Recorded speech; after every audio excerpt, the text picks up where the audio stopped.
Jérémy, tu as un parcours qui me parle particulièrement parce qu'en fait, tu as un peu une sorte de dichotomie dans ta vie. À la fois, tu as eu une formation très classique et à la fois, tu t'es complètement affranchi de tout ça, n'est-ce pas? C'est ça? Oui, c'est ça, exactement. Comment tu as commencé? En fait, j'ai commencé en 98, parcours très classique. Bernard Lantelme, un ancien de la maison Bocuse, donc vraiment Évidemment. la tradition, maison militaire. Donc j'ai vraiment fait que des maisons très traditionnelles. Mais en fait, ce qui s'est passé, c'est qu'en 2003, je rencontre Nadia, mon épouse, qui est comédienne, et je découvre le milieu artistique. Et en fait, finalement, pour toi, c'est un peu une libération parce que il faut dire quand même que jusqu'à présent, dans le milieu de la cuisine et encore plus dans la formation culinaire, bah, on était quand même assez serré dans les formations, quoi. C'était assez structuré, assez cadré, et c'était quand même compliqué de sortir du cadre. Bah oui, tout à fait. Et c'est vrai que quand j'ai découvert ce milieu, moi qui venais d'une famille pied noir espagnol d'un côté, paysanne de l'autre, j'avais jamais mis les pieds dans un théâtre, jamais dans un lieu artistique, et j'ai découvert cette liberté de créer, cette liberté de penser. Je me suis dit, mais en fait, c'est ça, quoi. Bah, c'est vrai que Monsieur Chapelle nous disait que les cuisines, c'est pas que des recettes. Malheureusement, les recettes, elles ont été suivies à la lettre pendant bon nombre d'années, et c'était quand même compliqué de sortir du rang un petit peu. Toi, t'es arrivé au bout d'un moment où tu t'es dit, bah, même si j'ai eu cette formation très classique, ça ne doit être qu'une base pour pouvoir m'exprimer en fait. C'est ça. En fait, j'ai décidé de garder que le solfège que j'avais et de me dire en fait comment je vais déconstruire pour reconstruire. Quand je me suis installé en 2011, je me suis dit en fait je suis libre, mais en fait c'est pas du tout le cas. Il a fallu au moins 4-5 ans pour que je déconstruise et que je garde que l'essence même de mon solfège et que j'écrive la partition qui est vraiment profonde et qui est vraiment en accord avec moi. C'est un peu un des problèmes entre guillemets qu'on pourrait reprocher à la formation culinaire, c'est-à-dire que les plus jeunes sortent de l'école sans vraiment s'être vraiment exprimés. Ils sortent de l'école avec un bagage, mais leur bagage, ils ont l'impression de devoir le suivre à la lettre pendant des années. Ouais, mais tu sais, un moment, je me suis dit, j'aurais aimé travailler avec Pierre Gagnère, avec Marc Vera, des gens qui avaient vraiment une ouverture d'esprit très, très, très belle. Et il y a quelques temps, je me suis dit, mais en fait, non, parce que le fait d'avoir été contraint de 98 à 2011, avant que je m'installe, par des chefs qui étaient très traditionnels et très militaires, en fait, m'a renforcé ce que j'avais en moi et l'envie de le sortir. Et quand je me suis installé, en fait, j'avais qu'une seule quête, c'était ça. Et j'ai pas copié la cuisine d'un autre pendant des années. J'ai plutôt été chercher comme une thérapie au fond de moi comment je pouvais aller chercher la quintessence et l'essence de mon travail. Tu me racontais qu'avec la rencontre de ta femme, tu avais accès justement à tout un milieu artistique qui était jusque-là plutôt délaissé, Ouais, inconnu pour moi. n'est-ce pas? Alors que la cuisine, finalement, ça doit s'élever au rang d'art, finalement. C'est aussi un milieu d'art, c'est aussi un milieu avec ses œuvres d'art, ses artistes, et c'est comme ça qu'on doit s'exprimer en vrai aujourd'hui. Bien sûr, mais maintenant c'est démocratisé, mais pendant des années. Pourtant, on est un milieu où la sensibilité, l'hypersensible est présente à tous les coins de cuisine, mais était délaissée par le côté costaud, et c'est comme ça, 7 jours par semaine, faut être des hommes pour travailler, alors qu'en fait, c'est la sensibilité qui nous guide. Absolument. Et maintenant que ça s'est démocratisé, on accepte en fait de montrer les failles qui sont en nous et aller vraiment profond dans les choses, quoi. Faut dire que dans ton restaurant, maintenant, Jérémy, tu as élevé la sensibilité en religion presque. Faut être sensible pour venir manger chez toi. Faut se laisser guider, faut pas avoir peur aussi. Mais en tout cas, faut être très sensible et avoir tous les sens ouverts pour justement vivre l'expérience en plein pot, quoi. Bien sûr, c'est ça. En fait, l'idée est de faire vivre une expérience sensorielle. Les clients arrivent pour à peu près 3 heures dans le restaurant. 3 heures, c'est très long. 3 heures. Mais nous, le but, c'est de les mettre dans une bulle hors du temps. Et quand je fais mon tour de salle et qu'on me dit j'ai l'impression qu'il s'est passé une demi-heure, c'est ça, c'est ma réussite. Mais on est dans le théâtre en fait. On Voilà. est sur une représentation de théâtre finalement. C'est C'est ça. une pièce que tu joues C'est ça. tous les soirs. Et donc, c'est 8 séquences qui représentent 22 créations. Donc, il y a toujours 3, 4, 6 créations devant vous en permanence qui mettent en exergue un sens. On va parler de l'ouïe, on va parler de l'odorat, hein, du toucher, de la vue. Et tout ça, ça doit être mis en éveil par ta cuisine, c'est ça? C'est ça. Donc des fois, on peut manger avec un casque, on va manger avec les doigts, on amène les gens à revenir à un état, par exemple en ce moment un état primitif avant que l'homme découvre le feu. Ok. Un autre Donc moment, on doit c'était jouer les manger Cro-Magnons en avec- fait. Voilà, c'est ça. Ok. Ouais. Et il n'y a pas de bride. En fait, dans mon restaurant, il n'y a pas tel couvert va avec tel plat. Un jour, je me suis dit, mais pourquoi c'est toujours le chef qui décide, ben, vous mettez tel couvert avec tel plat? Ouais. Non, on va faire un arbre à couvert, il y aura toujours la fourchette, le couteau, la cuillère, et vous mangez comme vous avez envie. vous mangez avec les doigts, vous mangez qu'avec la cuillère, comme moi si vous avez envie. Ah, c'est vrai que moi j'adore manger à la cuillère.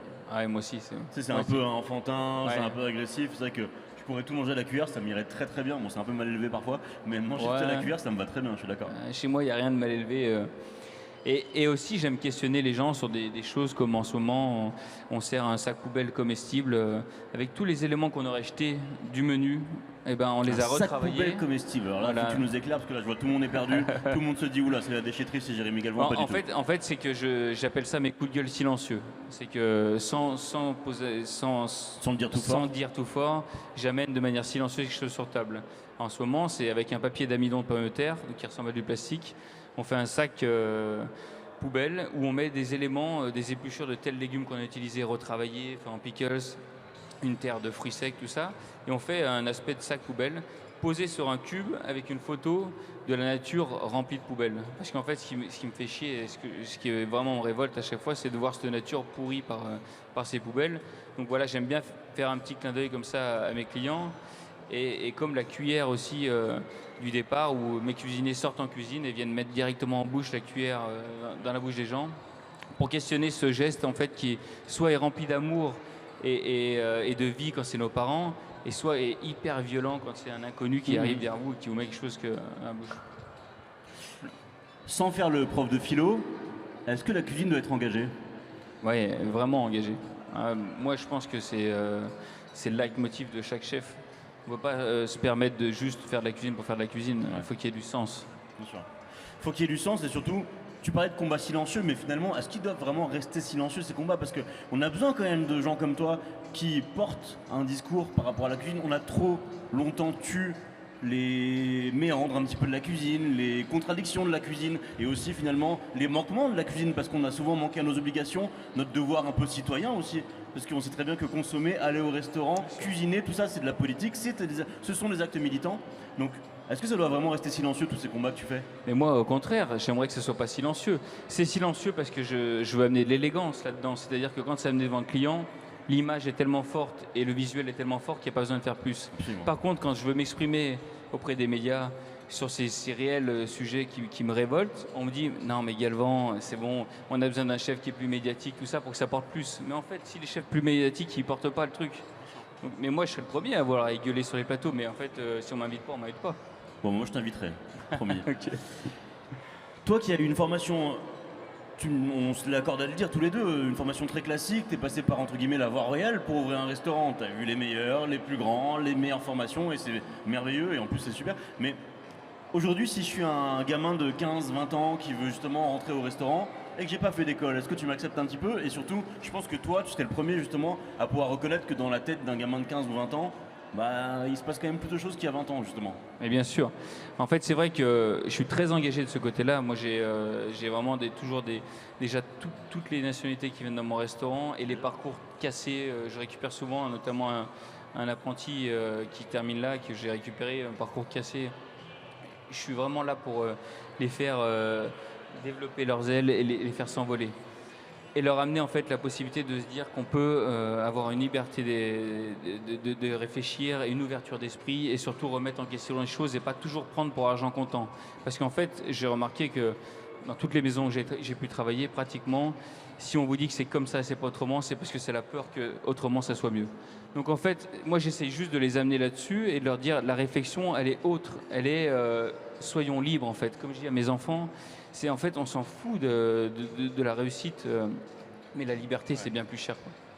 Quand je t'écoute, j'ai un peu l'impression d'avoir un artiste qui a longtemps fait des albums pour plaire au public et qui finalement a enfin réussi à s'affranchir de tout ça et qui fait de la musique pour lui-même en fait tout simplement. Ouais, c'est marrant que tu dis ça parce que c'est vraiment ça, c'est que le jour où j'ai décidé d'être libre, je m'installe en 2011, j'ai qu'une seule idée en tête, avoir une étoile Michelin. Et ça me pourrit la tête parce que vu que je prenais des chemins vraiment qui n'étaient pas défrichés, j'avais pas de repère pour moi. Et l'étoile est arrivée que 6 ans après, en 2017. Et je disais, mais qu'est-ce qui se passe? Et le jour où elle est arrivée, j'ai dit, mais en fait, mais t'es con, pourquoi tu te tortures comme ça? Ta quête, elle doit être dans la liberté. Et si les gens te suivent, ils te suivent. S'ils ne te suivent pas, ils ne te suivent pas. Et plus tu seras libre, plus tu seras tranché, plus ton public sera identifiable, et plus ton propos il sera fort. On a souvent l'impression que ce discours-là, il est facile quand on a réussi, Mais en fait, il est très compliqué à avoir aujourd'hui parce que tout le monde te dit que finalement, faut aussi respecter des codes, faut aussi avoir une voie royale. Et en fait, il n'y a rien de plus aussi satisfaisant de voir des gamins s'affranchir de ces codes-là et arriver avec des vraies propositions qui leur sont propres parce qu'ils ont une culture, un background, ils ont envie de le défendre en fait. Ouais, mais tu vois, souvent avant, je me positionnais tout le temps en victime en me disant, mais pourquoi tel chef, lui, il était récompensé avant Ouais. moi, il est plus jeune, pourquoi il est étoilé rapidement en 10 mois, moi ça fait 6 ans. Puis un jour, je me suis dit, mais en fait, c'est pas ça la vraie question. La vraie question, elle est dans l'éducation, d'où tu viens aussi. T'as une éducation cassée, t'as un parcours cassé, le temps que tu trouves ton enracinement, ça va être plus long. T'as un parcours avec des parents qui t'enveloppent et qui t'aident à te construire, tu seras plus rapide. Donc en fait, le but, il n'est pas là. Mais c'est sûr que c'est plus facile de dire quand on l'a l'étoile. Mais moi, j'aime aussi dire qu'en fait, il est surtout le travail sur nous-mêmes. Parce que quand on se victimise en permanence, et même quand on a une étoile, on peut continuer à se victimiser. Ouais. On peut même se tirer une balle dans la tête en croyant qu'on va perdre une troisième étoile, qu'on la perdra jamais. Enfin, il y a des choses qui sont horribles. Évidemment. Et quand on se dit, on remet au centre du jeu la réalité, en fait, c'est quoi mes priorités? Ok, c'est mes enfants, c'est ma femme. Et après, on verra la suite. On se retrouve du coup dans ton restaurant pour un petit voyage sensoriel, c'est ça? Mais avec plaisir, ouais, avec plaisir. Merci infiniment Jérémy pour ton discours et ta patience, c'était adorable et surtout merci pour toutes ces belles ondes que tu donnes aux jeunes. En tout cas, c'est un plaisir. Merci de ton invitation. Merci infiniment Jérémy, Bientôt, merci à tous. tous. Au revoir.